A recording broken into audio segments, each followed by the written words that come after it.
नमस्कार, मी सुशील कुलकर्णी. आपण पाहताय अनालायझर.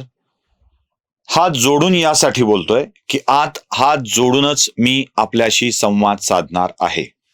अत्यंत नम्रपणे माझ्या झालेल्या चुकाही कबूल करणार आहे. माझ्यावर आपण केलेल्या आरोपांच्या विषयी आपल्याकडे तक्रार पण करणार आहे.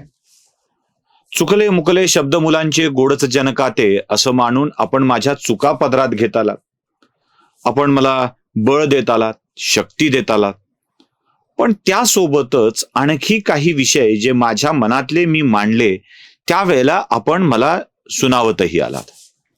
पण हे घडत असताना आजपर्यंत असं कधी तुम्ही माझ्या हेतूवरती शंका घेतलेली नव्हती आणि घ्यावी असं मी वागलेलो देखील नाही. मला कधी कधी अशा स्वरूपाच्या कमेंट्स अनेकांच्याकडून येतात. त्याचं काही वाईट वाटत नाही. वाईट यासाठी वाटत नाही की मी माझ्या विचारधारेला जेव्हा स्वयंस्वीकृत कंटकाकीर्ण मार्गावरून घेऊन जात असतो, मी स्वयंस्वीकृत म्हटलंय, तेव्हा परम वैभवम नेतुमेतत् स्वराष्ट्रम हा एकमेव ध्येय उराशी असतं. मी त्या वाटेवरून जात आहे ज्या वाटेवरून अनेक लोक जात असतात. अनेक लोकांनी खूप मोठी वाट तुडवली आहे, पण मी आपला माझ्या गतीनं त्यावरून मार्गक्रमण करतो आहे.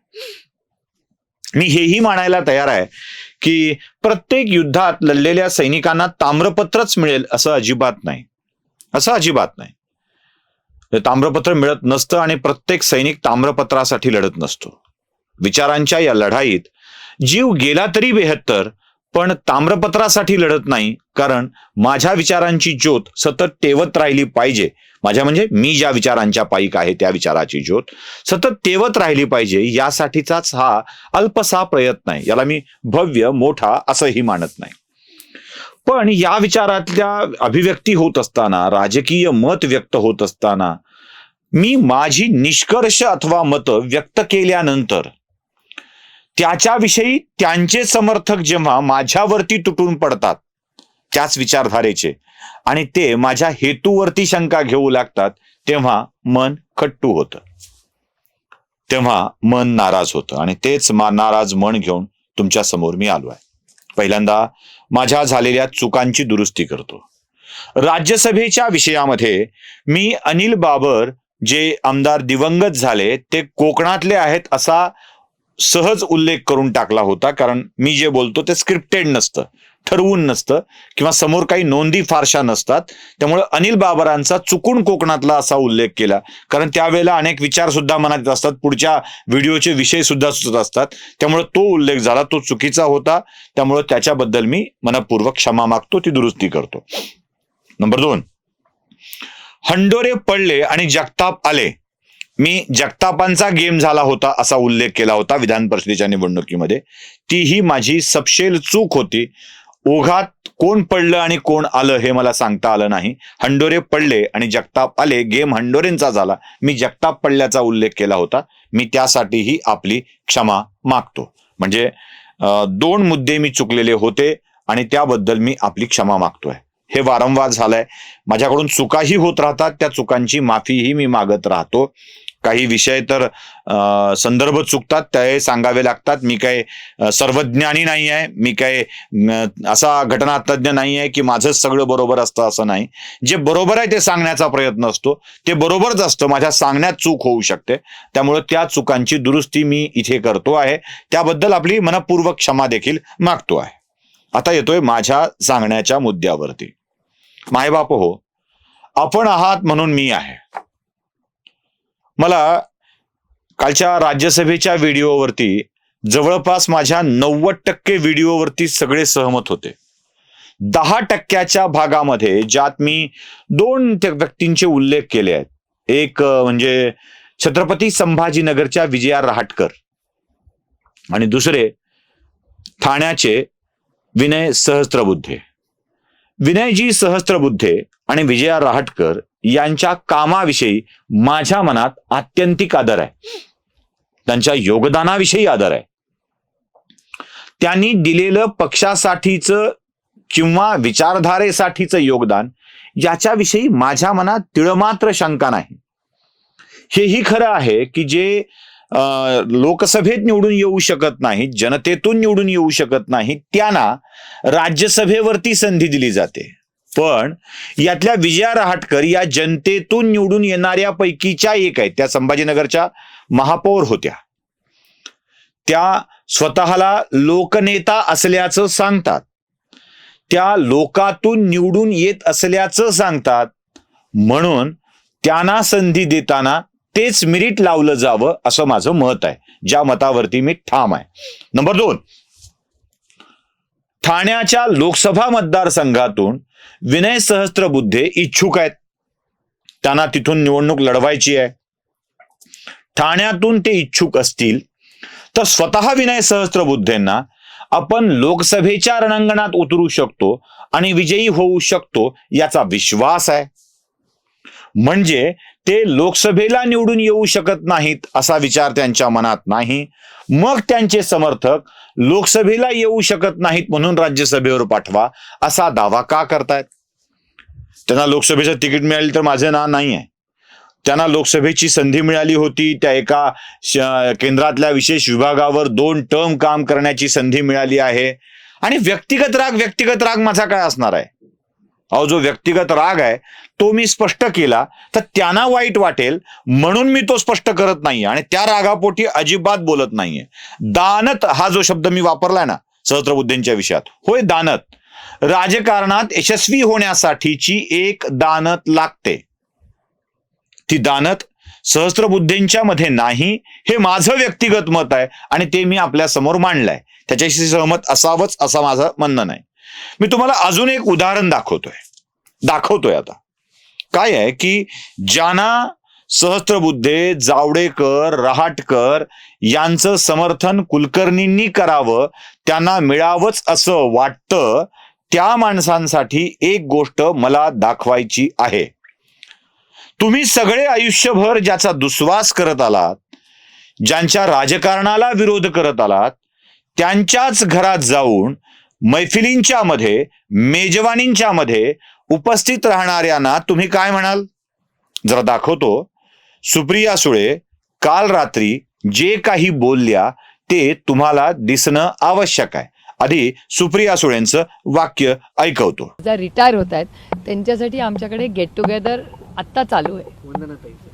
वंदनाताई आहेत, प्रकाश जावडेकरजी, त्यांचाही सेंड ऑफ आहे. अनेक खासदार आहेत महाराष्ट्रातले जे आज इथे उपस्थित आहेत. राज्यसभेतल्या खासदारांच्या टर्म संपल्यानंतर एक जेवण शरद पवारांच्या वतीनं ठेवण्यात आलं होतं आणि त्या जेवणाला प्रकाश जावडेकर दिल्लीत हजर होते. पुण्याचे केंद्रीय मंत्री राहिलेले प्रकाश जावडेकर, ज्यांच्या पक्षाला अत्यंतिक घाणेरड्या पातळीवर शिव्या घातल्या जातात, नरेंद्र मोदींना शिव्या घातल्या जातात, अमित शहांना शिव्या घातल्या जातात, देवेंद्र फडणवीसांना शिव्या घातल्या जातात, अत्यंत घाणेरड्या पातळीवर शिव्या घातलेल्या माणसांच्या कार्यक्रमाला प्रकाश जावडेकर हजर राहतात. ही गोष्ट मला खटकणारी आहे. वाईट वाटतं या गोष्टीचं. तुमच्या नेत्याला शिव्या घातल्या जातात आणि तुम्ही तिथे मेजवान्या झोडायला जाता आणि मी याचं समर्थन करावं अशी त्यांच्या समर्थकांची अपेक्षा असते. नाही होणार. हे बंद करावं लागलं तरी हरकत नाही. जर त्यांचं समर्थन करून लोकांचं समर्थन हवं असेल तर नकोय ते. मला विधान परिषद नकोय, मला राज्यसभा नकोय. मी भाऊंना राज्यसभेवर घ्या अशी शिफारस करत नाहीये. मी आमच्या प्रभाकरला विधान परिषदेवर घ्या अशी शिफारस करत नाहीये. मी मला घ्या अशी शिफारस करत नाहीये. मी कोणता पुरस्कार स्वीकारत नाही. काही नकोय. या मार्गावरचे पहारेकरी आहोत आणि पहारेकऱ्याचं काम असतं जागते रहो म्हणणं. तेच काम मी करतोय. काय शब्द वापरले गेली. एकाने कमेंट केली आहे आणि ती कमेंट आहे, सुशील कुलकर्णी तुम्हाला सहस्त्रबुद्धेंकडून पाकिट मिळत नसावं. सहस्त्रबुद्धेंना विचारा ते पाकिट देतात का. विनयजी सांगा जरा, आपण पाकिट देता का आणि जे अधिकृत द्यायचं असतं त्यालाही किती वेळ लावता आणि कोणकोणत्या निकषात बसवता. अनेकांची उदाहरणं देऊ शकतो. अनेकांची उदाहरणं देऊ शकतो. मी पुन्हा सांगतोय, आणि हे उदाहरणासहित सांगू शकतो. काय काय लावता? माणसांना हॉटेल सोडता आलेलं नाहीये, हॉटेल सोडता आलेलं नाहीये. जिथे तुम्ही सन्मानाने निमंत्रित केलं होतं, जाऊ दे, त्यावर मला फार बोलायचं नाहीये. आणि विनयजींनी कृपया स्पष्ट करावं, आपण काही पाकिट दिलं आहे का? होय, मी पाकिट पत्रकार आहे, जाहीरपणे अनेक व्हिडिओतून सांगितलंय. सामान्य माणसं, म्हातारी कोतारी, तरणीबाण, उद्योजक कार्यक्रमात जायल्यावर पाकिट देतात, हातात पैसे देतात, बाळ करत राहा म्हणतात, आशीर्वाद देतात, आणि त्याच पाकिटावर मी जगत आलोय, त्याच पाकिटावरचा जगतराम सुशील कुलकर्णी आहे. हे सांगताना मला कसलाही संकोच वाटत नाही, उलट अभिमान वाटतो. त्या अभिमानासहित मी बोलतोय. आणि तुम्ही म्हणताय मला पाकिट मिळालं नाही, विनयजींनी दिलं असेल तर कृपया स्पष्ट करून सांगावं. दिलं असेल तर स्पष्ट करून सांगावं, अगदी स्पष्ट करून सांगावं, म्हणजे मलाही जरा सोपं जाईल. बाकीच्या लोकांना, त्यांच्या मार्फत मला बोलणाऱ्या लोकांनाही मला सांगायचं आहे की काय दिलंय जरा स्पष्ट करून जगाला सांगा, म्हणजे माझ्यावर पाकिटाचा आरोप करता येऊ शकेल. जय हिंद नावाचं एक अकाउंट आहे, आणि ज्या अकाउंटवरून मला विचारलं गेलंय, एक पंकजा मुंडे या विषयावर तुम्ही मला खूप बोलता पंकजा मुंडे या विषयावर निष्कारण बोलता. आपल्या भागातून जे तुम्हाला ठाणेकर, पुणेकर, मुंबईकर यांना आपापल्या भागातल्या लोकांच्या नेतृत्वाविषयीची किती आस्था असते, असावी ती. म्हणजे मी तुमच्या आस्थेवरती नाही बोलत आहे, असावी ती. तशी माझ्या भागातल्या नेतृत्वाविषयी सहानुभूती असणं, प्रेम असणं हे स्वाभाविक आहे. मी मराठवाड्यातला आहे म्हणून माझ्या भागातल्या नेत्यांचा दुस्वास मी करावा, त्यांना फालतू सिद्ध करावं अशा मताचा मी अजिबात नाही. त्यांची बाजू मी थोडीफार तरी घ्यायला हवी. मग ती मी अशोक चव्हाणांची पण घेतो, म्हणजे भाजप म्हणून नाही, अशोक चव्हाणांची पण घेतो. तीच बाजू मी विलासराव देशमुखांची पण घेतो, त्यांच्या पुत्राची घेत नाही, हा भाग वेगळा, विलासरावांची पण घेतो. पण तशीच मी गोपीनाथ मुंडेंची पण घेत होतो. मी गोपीनाथ मुंडेंच्या जिल्ह्यातील पत्रकारिता केलेला व्यक्ती आहे. मी गोपीनाथ मुंडेंच्या मतदारसंघातील व्यक्ती आहे. त्या मतदारसंघात, रेणापूर हा त्यांचा मतदारसंघ, त्यांच्या मतदारसंघात मी काम केलं. त्यामुळे ती सहानुभूती असणं स्वाभाविक आहे. फाजील सहानुभूती आहे का, असं जय हिंद नावाचे एक व्यक्ती मला विचारतात. बापाच्या कर्तबगारी व्यतिरिक्त काय केलंय पंकजांनी, हाही प्रश्न त्यांनी विचारलाय. तो पंकजाला विचारा ना, मला कशाला विचारताय? मी माझी मतं मांडलेली आहेत. घनश्याम ठाकूर म्हणतात विनयजी बद्दल आपलं मत पटत नाही. साहजिक आहे घनश्यामजी, न पटणं साहजिक आहे. म्हणजे त्या मला पटावा असं अपेक्षित नाहीये, तुम्ही कन्व्हिन्स व्हावं यासाठी मी मांडत नाहीये, ती माझी मतं मी मांडली आहेत. मंदार मराठे यांनी मला सांगितलंय की विनय सहस्त्रबुद्धे यांच्याविषयी बोलण्या इतके सक्षम नाही तुम्ही. जी मराठेजी, जी मान्य आहे मला. कसं आहे, कोणाविषयी बोललं की लगेच सक्षम नाहीत तुम्ही, तुमची अवकात काय, हे बोलताना तुम्ही सहजपणे बोट मोबाईलवर, कम्प्युटरवर खेळवू शकता, सहजपणे खेळवू शकता. माझी सक्षमता, अवकात, क्षमता काय आहे ना, हे मला उत्तम पद्धतीनं ठाऊक आहे, आणि त्याच क्षमतेतून मी बोलत असतो. धन्यवाद मंदार मराठेजी. अविनाश काळे, विनय सहस्त्रबुद्धे यांच्याबद्दल तुमचा पूर्वग्रह दिसतोय. काही नाही हो काळे साहेब, काय कसला पूर्वग्रह असेल? पूर्वीचे अनुभव आहेत, ग्रह नाही. याला ग्रह म्हणत नाहीत. पूर्वग्रह म्हणजे काय? काहीतरी एखादी चुकीचा विषय मनात असणे, गैरसमज असणे याला पूर्वग्रह म्हणतात. अनुभव असणे याला पूर्वग्रह म्हणत नाही. आणि तो अनुभव मी शेअर करणार नाही. विनयजींनी परवानगी दिली तर तो मी शेअर करतो, अन्यथा माझा एक व्हिडिओ मी काय कोणाचे खातो रे हा मी तयार केलेला होता, तो टाकू नये अशी मला विनंती करण्यात आली म्हणून मी टाकलेला नव्हता. अनुभवावरून बोललोय, पूर्वग्रह नाही, गैरसमजावरून नाही. Ballal sir math classes, don't under estimate intellectual power of Vinay Sahasrabuddhe आणि विजया रहाटकर. मराठी आणि इंग्रजीमध्ये संयुक्तपणे केलेला विषय. मी कुठे अंडर एस्टिमेट करतोय? विजया रहाटकरांची इंटेलेक्च्युअल लेवल संभाजीनगरमध्ये आम्ही बघितलेली आहे, आम्हाला अनुभव आहे त्याचा काय येतो. म्हणजे अख्ख्या संभाजीनगरात जेव्हा बोर्ड लागले होते राजस्थानच्या विजयाच्या शिल्पकार विजया रहाटकर, तेव्हा आम्ही त्यांचं अभिनंदन केलं होतं. त्यामुळे अंडर एस्टिमेट करत नाही. विनयजींनी सांस्कृतिक मंत्रालयाच्या त्या समितीमध्ये केलेल्या कामाच्या बद्दल आम्हाला काहीच अंडर एस्टिमेट करावं वाटत नाही. रामभाऊ माळगी प्रबोधिनीमध्ये त्यांच्या कामाला आम्ही कधीच अंडर एस्टिमेट करत नाही, ते काम उत्तमच आहे, त्यामुळं अंडर एस्टिमेट करण्याचा प्रश्न नाही. कधी कधी जेव्हा एखाद्या व्यक्तीच्या प्रेमात आपलीच माणसं आपल्याला बोलू लागतात तेव्हा हे सगळं बंद करावं का असं वाटू लागतं. पण मनात विचार येऊन जातो, बंद करणं आपल्या आणि आपल्या विचाराच्यासाठी सुद्धा योग्य नाही. त्यामुळं असे वाटेवरती काटे येत राहतील. या वाटेवरच्या आलेल्या काट्यांना आणि काचांना साफ करून त्याची नक्षी मांडणं आवश्यक असतं आणि त्या नक्षीतूनच हा सुंदर देश पुन्हा निर्माण करण्यासाठीच्या मोदींच्या संघाच्या प्रयत्नात आपलं योगदान द्यायचं असतं. नमस्कार.